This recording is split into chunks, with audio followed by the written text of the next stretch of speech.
നിങ്ങളുടെ ഫേവറേറ്റ് സീരിയലുകൾ ടിവിയിൽ വരുന്നതിന് മുൻപേ സൺ നെക്സ്റ്റ് ആപ്പിൽ കാണാം. ഇനി എല്ലാവർക്കും മുൻപേ കാണൂ. ഇപ്പോൾ തന്നെ സൺ നെക്സ്റ്റ് ആപ്പ് ഡൗൺലോഡ് ചെയ്ത് സബ്സ്ക്രൈബ് ചെയ്യൂ.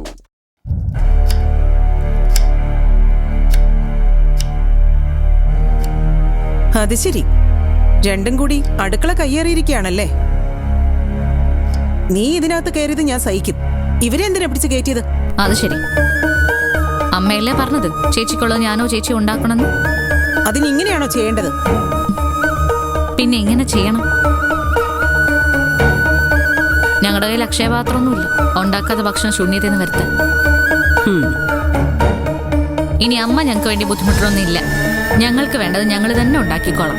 സമ്മതിക്കില്ലടി, ഇവിടെ ഒന്നും അടുക്കള കയറ്റാൻ ഞാൻ സമ്മതിക്കില്ല. ഭക്ഷണത്തിൽ വല്ല വിഷവും കലർത്തിയ ആരറിയാനാ? ഞാൻ കലർത്തി അറിയൂ? നിങ്ങൾ ഈ മുട്ടായുക്തികളൊക്കെ എടുത്ത് ദൂരെ കള, എന്നിട്ട് മനുഷ്യന്മാരെ പോലെ പെരുമാറാൻ നോക്ക്. നിങ്ങളുടെ പ്രശ്നം ഭക്ഷണോ അടുക്കളയോ വിഷോ ഒന്നും അല്ലെന്ന് എനിക്കറിയാം. പ്രേമിച്ചില്ലേ? പ്രേമിച്ച് ഇവിടുന്ന് എത്രയും പെട്ടെന്ന് പോണം.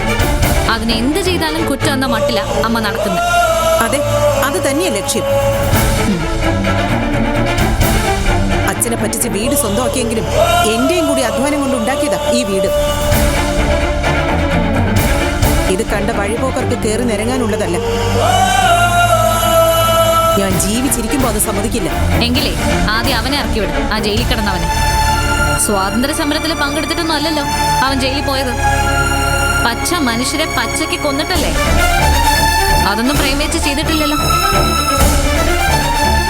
മേലാൽ ഇതുപോലുള്ള വർത്താനം പറയരുത്. സഹിക്കുന്നൊക്കെ ഒരു പരിധിയുണ്ട്. വേണ്ട ദീപികയെ, ഞാൻ പൊയ്ക്കോളാം. പ്രേമിച്ച് എങ്ങോട്ടും പോകുന്നില്ല. ഇതിനുള്ള മരുന്ന് എന്താണെന്നൊക്കെ എനിക്കറിയാം.